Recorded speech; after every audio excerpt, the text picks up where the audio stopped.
ಹರಿ ಓಂ ಶ್ರೀ ಗುರುಭ್ಯೋ ನಮಃ. ಹರಿ ಓಂ. ಎಲ್ಲರಿಗೂ ನಮಸ್ಕಾರ. ಇವತ್ತು 5ನೇ ದಿವಸದ ಭಗವದ್ಗೀತೆ ಪಠಣಕ್ಕೆ ಸ್ವಾಗತ.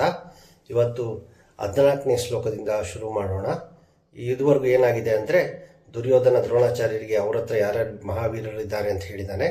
ಹಾಗೆಯೇ ಭೀಷ್ಮಾಚಾರ್ಯರು ಫಸ್ಟು ಶಂಖ ಊದಕ್ಕೆ ಸ್ಟಾರ್ಟ್ ಮಾಡಿದ್ದಾರೆ.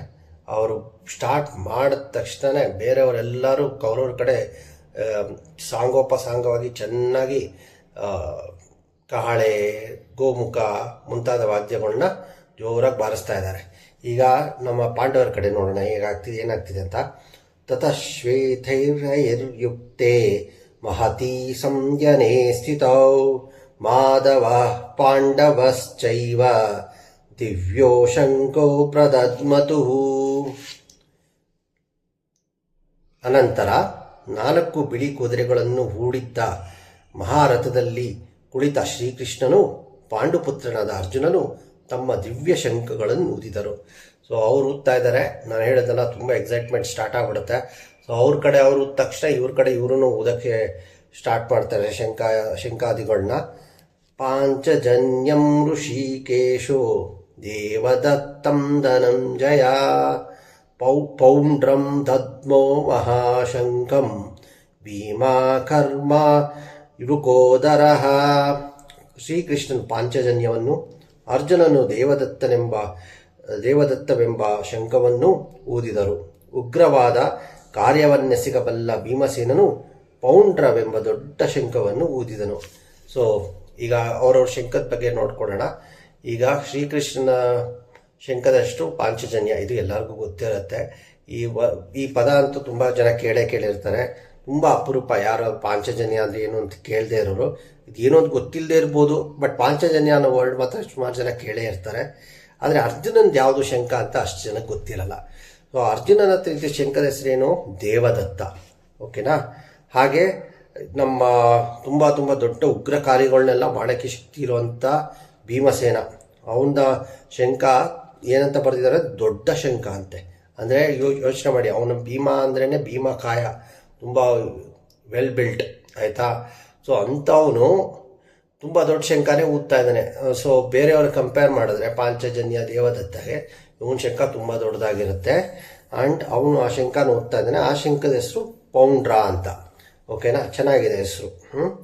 ಅನಂತ ವಿಜಯಂ ರಾಜ ಕುಂತಿಪುತ್ರೋ ಯುಧಿಷ್ಠಿರಃ ನಕುಲ ಸಹ ದೇವಶ್ಚ ಸುಘೋಷ ಮಣಿಪುಷ್ಪಕೌ. ಈಗ ಮತ್ತೆ ಕುಂತಿಪುತ್ರನಾದ ಧರ್ಮರಾಜನು ಅನಂತ ವಿಜಯವನ್ನು, ನಕುಲನು ಸುಘೋಷವನ್ನು, ಸಹದೇವನು ಮಣಿಪುಷ್ಪಕವೆಂಬ ಶಂಖವನ್ನು ಊದಿದರು. ಈಗ ಇಷ್ಟೊತ್ತು ಕೃಷ್ಣಂದು, ಅರ್ಜುನಂದು, ಭೀಮಂದು ಯಾವ ಥರ ಶಂಖದ ಹೆಸರುಗಳು ಅಂತ ಕೇಳ್ಕೊಂಡ್ವಿ. ಈಗ ಬೇರೆ ಪಾಂಡವರ ಶಂಖದ ಹೆಸರುಗಳು ನೋಡೋಣ. ಸೊ ಧರ್ಮರಾಜಂದು ಅನಂತ ವಿಜಯ. ಸೂಪರ್ ಅಲ್ಲ? ಅನಂತ ವಿಜಯ ಅಂದರೆ ಇನ್ಫೈನೈಟ್ ವಿಕ್ಟರೀಸ್, ಇದು ಶಂಖ ಊದಿದ್ರೆ. ನಕುಲನು ಸುಘೋಷ, ನೋಡು, ನಕುಲ ಅಂದ್ರೆ ಸುಘೋಷ ಅಂತ. ಆ್ಯಂಡ್ ಸಹದೇವನು ಮಣಿಪುಷ್ಪಕ ಅಂತ ಈ ಶಂಖವನ್ನು ಊದಿದರು. ಎಷ್ಟು ಚೆನ್ನಾಗಿದೆ ಅಲ್ಲ ಹೆಸರುಗಳು. ಒಂದು ಶಂಖ ಇಟ್ಕೊಂಡಿದ್ದಾರೆ ಅವರೆಲ್ಲರೂ ಅವ್ರವ್ರದ್ದೇ. ಆ್ಯಂಡ್ ಆ ಶಂಖಕ್ಕೆ ತಮ್ಮದೇ ಆದ ಹೆಸರುಗಳನ್ನು ಕೂಡ ಇಟ್ಕೊಂಡಿದ್ದಾರೆ. ಯೂಶ್ವಲಿ ಹೇಗೆ ಬರ್ತಿತ್ತು ಅಂದರೆ, ಈ ಕತ್ತಿಗಳಿಗೂ ಅವ್ರವ್ರದ್ದು ಹೆಸರುಗಳು ಇಟ್ಕೊಳ್ತಾ ಇದ್ರು, ಆಯಿತಾ, ರಾಜರು. ಯಾಕಂದರೆ ಅದಕ್ಕೊಂದು ಏನಂತಾರೆ, ಪವರ್ ಇದ್ದಂಗೆ ಅದು. ಆ ಕತ್ತಿ ಅಂದರೆ ಇನ್ನೊಬ್ರು ಇಟ್ಕೊಳ್ಳೋಕೆ ಭಯ ಪಡೋರು.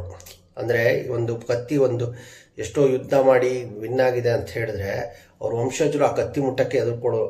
ಅಂಥ ಕತ್ತಿ, ಅಂಥ ಮಹತ್ ಸಾಧನ ಮಾಡಿರೋಂಥ ಯುದ್ಧ ಮಾಡಿರೋಂಥ ಕತ್ತಿಗಳನ್ನ ನಾವೇಗಪ್ಪ ಇಟ್ಕೊಳ್ಳೋದು, ಅದಕ್ಕೆ ಅವಮಾನ ಮಾಡಿಬಿಟ್ರೆ ಹೇಗೆ, ನಾವು ಯುದ್ಧ ಮಾಡೋಕ್ಕೆ ಹೋಗಿ ಅದನ್ನ ಇಟ್ಕೊಂಡು ಸೋತ್ಬಿಟ್ರೆ ಅಂತ. ಅಂದರೆ ಅಷ್ಟು ಮಹತ್ವವಾದ ಇದಿರೋದು, ಅಂದರೆ ಪ್ರಾಮಿನೆನ್ಸ್. ಓಕೆನಾ? ಅದಕ್ಕೆ ಹೆಸರುಗಳನ್ನೆಲ್ಲ ಇಡೋರು. ಹಾಗೆ ಇವರು ಶಂಖಗಳಿಗೂ ತಮ್ಮಲ್ಲಿದ್ದ ಶಂಖಗಳು ಹೆಸರು ಇಟ್ಕೊಂಡು ಅದನ್ನೆಲ್ಲ ಊದ್ತಾ ಇದ್ದಾರೆ ಯುದ್ಧದಲ್ಲಿ. ಈ ಪ್ರಾಕ್ಟೀಸ್ ಮೋಸ್ಟ್ಲಿ ಬಿಟ್ಟೋಯ್ತು ಅನಿಸುತ್ತೆ ಮುಂದೆ ಬರ್ತಾ.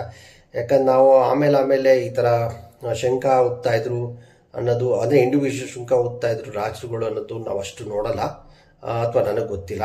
But anyway, like this is a very good practice which they had. ಆಯಿತಾ? ಸರಿ, ಇಲ್ಲಿವರೆಗೂ 16ನೇ ಶ್ಲೋಕ ಆಗಿದೆ. ಇವತ್ತಿಗೆ ಇಲ್ಲೇ ನಿಲ್ಲಿಸೋಣ. Please like, share and subscribe. ಏನಾದರೂ